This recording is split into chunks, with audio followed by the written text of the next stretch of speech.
When you begin to read in nature, when nature reveals its mysteries, and different plants convey to you the earth spirit's cheerfulness or sorrow, then you begin to understand imaginative knowledge.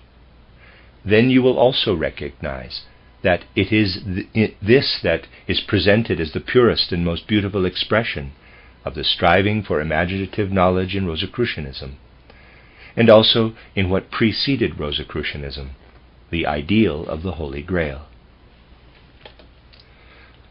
Let us look for a moment at the true nature of the Holy Grail. This ideal is always found in every Rosicrucian school. The form it takes I shall describe as a conversation, which, however, never took place in reality, because what I shall summarize could only be attained in the course of long training and development. However, what I shall say does convey what is looked up to as the quest of the Holy Grail. Look how the plant grows out of the earth. Its stem strives upward. Its roots are sunk into the ground, pointing toward the center of the earth. The opening blossom contains its reproductive organs, which bear the seeds through which the plant continues beyond itself. Charles Robert Darwin, the famous natural scientist, is not the first to point out that if a person is compared to the plant, it is the root, not the blossom, that corresponds to his head. This was said already by esoteric Rosicrucianism. The calyx, which chastely strives toward the sun, corresponds to the reproductive organs that in human beings are situated downward. Human beings are inverted plants. A person turns downward and covers up in shame the organs that the plant chastely turns upward to the light. To recognize that the human being is the plant inverted is basic to Rosicrucianism, as indeed to all esoteric knowledge. Human beings turn their reproductive organs toward the center of the earth. In the plant, they turn toward the sun. The plant root points toward the center of the earth. Human beings lift their heads unfettered toward sunlit spaces. The animal occupies a position between the two. The three directions indicated by plant, animal, and human are known as the cross. The animal represents the beam across, the plant the downward, the human being the upward pointing section of the vertical beam. Plato, the great philosopher of antiquity, stated that the world soul is crucified on the world body. He meant that human beings represent the highest development of the world soul, which passes through the three kingdoms of plant, animal, and human. The world soul is crucified on the cross of plants, animal, and human kingdoms. These words of Plato are spoken completely in the sense of spiritual science, and present a wonderful and deeply significant picture. The pupil in the Rosicrucian school had repeatedly to bring the picture before his mind of the plant, with its head downward and the reproductive organs stretching toward the beam of the sun. The sunbeam was called the holy lance of love that must penetrate the plant to enable the seeds to mature and grow. The pupil was told, contemplate man in relation to the plant. Compare the substance of which man is composed with that of the plant.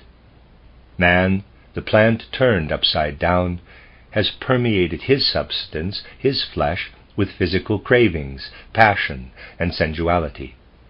The plant stretches in purity and chastity the reproductive organs toward the fertilizing sacred lance of love. This stage will be reached by an individual when he has completely purified all cravings.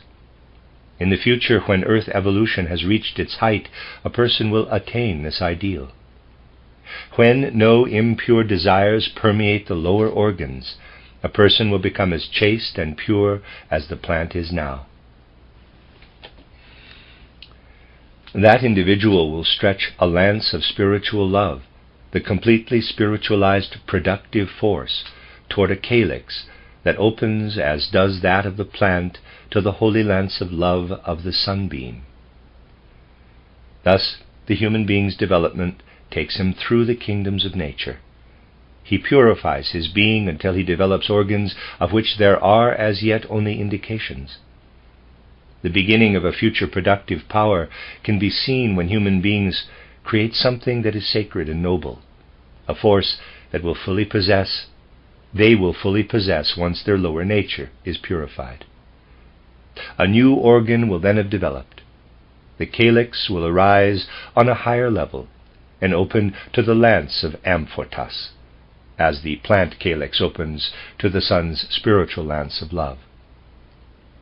Thus, what the Rosicrucian pupil depicted to himself represents on a lower level the great future ideal of mankind, attainable when the lower nature has been purified and chastely offers itself to the spiritualized sun of the future. Then human nature, which in one sense is higher, in another lower than that of the plant, will have developed within itself the innocence and purity of the plant calyx. The Rosicrucian pupil grasped all of this in its spiritual meaning. He understood it as the mystery of the Holy Grail, mankind's highest ideal. He saw the whole of nature permeating and glowing with spiritual meaning. When everything is thus seen as symbol of the spirit, one is on the way to attain imaginative knowledge. Color and sound separate from objects and become independent. Space becomes a world of color and sound in which spiritual beings announce their presence. The pupil rises from imaginative knowledge to direct knowledge of the spiritual realm. That is the path of the Rosicrucian pupil at the second stage of training. The third stage is knowledge of the occult script. This is no ordinary writing, but one that is connected with nature's secrets. Let me at once make clear how to depict it.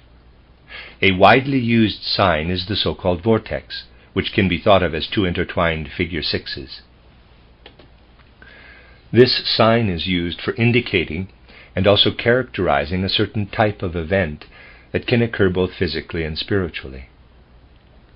For example, a developing plant will finally produce seeds from which new plants, similar to the old one, can develop.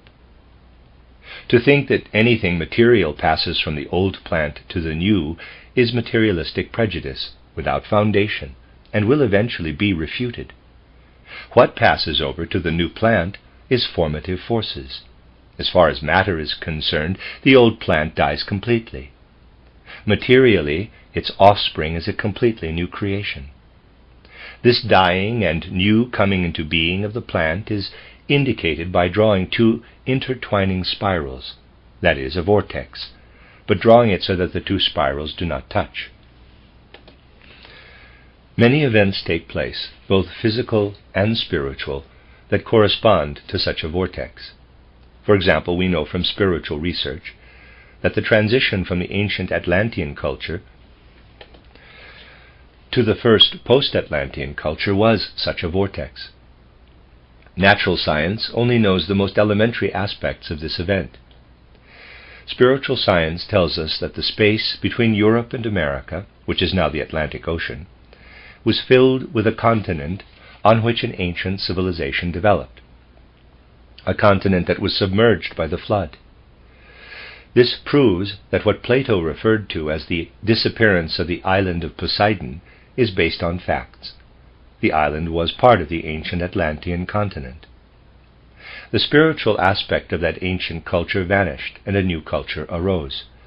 The vortex is a sign for this event. The inward turning spiral signifies the old civilization, and the outward turning the new. As the transition took place from the old culture to the new, the sun rose in spring in the constellation of Cancer. As you know, the sun moves forward in the course of the year. Later, it rose in early spring in the constellation of Gemini, then in that of Taurus, and later still in that of Aries. People have always felt that what reached them from the vault of heaven in the beams of the early spring sun was especially beneficial. This is why people venerated the ram when the spring sun rose in the constellation of Aries. It is also the reason for legends such as the Golden Fleece and others. Earlier than that, the sun rose in spring in the constellation of Taurus, and we find in ancient Egypt the cult of the bull Apis. But the transition from Atlantis to post-Atlantis took place under the constellation of Cancer, whose sign is the intertwining spirals, a sign you find depicted in calendars. There exist hundreds and thousands of such signs that the pupil gradually learns. The signs are not arbitrary. They enable those who understand them to immerse themselves in things and directly experience their essence. While study schools the faculty of reason, and imaginative knowledge the life of feelings, knowledge of the occult script takes hold of the will. It is the path into the realm of creativity. If study brings knowledge and imagination spiritual vision, knowledge of the occult script brings magic. It brings direct insight into the laws of nature that slumber in things, direct knowledge of their very essence.